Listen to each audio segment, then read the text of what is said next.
If Alice in Wonderland had slipped through the looking glass to this, her adventures would have been no less curious.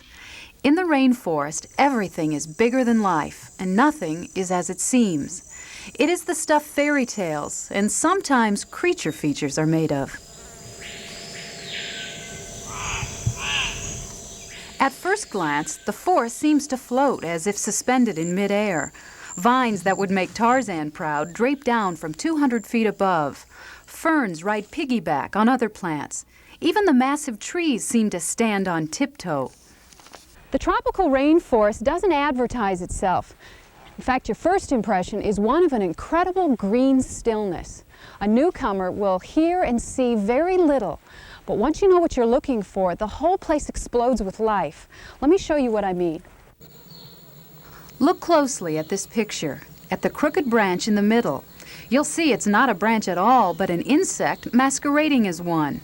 We'd have walked right past this stick insect if it hadn't been for our guide, Federico Munoz. Most of the animals in the tropical forest try to be unseen from the rest of the animals. So here we have the twig.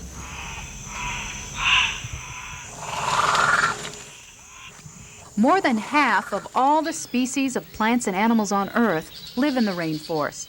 That's even more incredible when you consider that the rainforests cover less than 2% of the globe. With so much competition for space, every creature and plant has developed a way to fool its predators. There's the moth that startles its enemies by imitating an owl, the katydid that mirrors a leaf, the plant that retreats when touched. Predators resemble plants in order to avoid any escape of the potential prey. So everything tries to resemble the forest. So sometimes you don't see anything, but they are there. One of the more obvious is the leafcutter ant. He and millions of his comrades hoist their brilliant flags and march daily through the forest. In the trees, the ants painstakingly cut a piece of leaf much larger than themselves. From there, they hurry down to join the never-ending procession back to the nest. We crossed their path many times and never tired of watching their Herculean efforts. It's like to be carrying 200 or 300 pounds in our shoulders and walking 5 to 10 kilometers. Wow. The ants live in nests underground where they use the leaves to grow a fungus. Somehow they know certain leaves would kill that fungus. Scientists studied the unwanted leaves and developed a fungicide. Researchers followed up on a similar lead from a millipede. It releases a scent that repels other insects. A natural insecticide was born. The rainforest teems with possibilities, and that attracts some of the world's brightest researchers. This tree is called Carapanauba, and it's used, the bark, if you take the bark off, you can use this to treat diarrhea, and some Indian tribes also use it as a female contraceptive. That may sound far-fetched, but it is the basis for much of our modern medicine.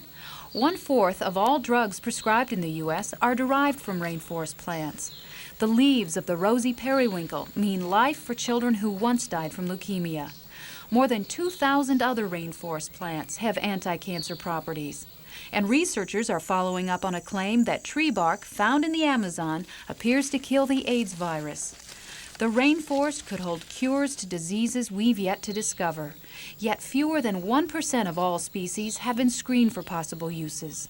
Scientist Deborah Clark. I still think it's true what was said about 10 years ago, that we know less about tropical rainforests than we currently know about the surface of the moon. But as the rainforests disappear, so do the animals and plants that depend on them. The howler monkey is on the endangered list. With several species disappearing every day from the face of the earth, the chances for this creature are not good. Ultimately, even more familiar animals could be in trouble. The green-backed heron, just one of 100 different species of Minnesota birds that winters in the tropics. The unexpected. The rainforest specializes in that. But one thing you can always count on: No matter how blue and clear the sky, the rain will come. Every day. It never fails. We learned that the hard way. In Costa Rica, they measure the rainfall in meters instead of inches. While the forest is always wet, it is seldom windy. So a multitude of insects, birds, and butterflies pick up the slack and pollinate and spread seeds.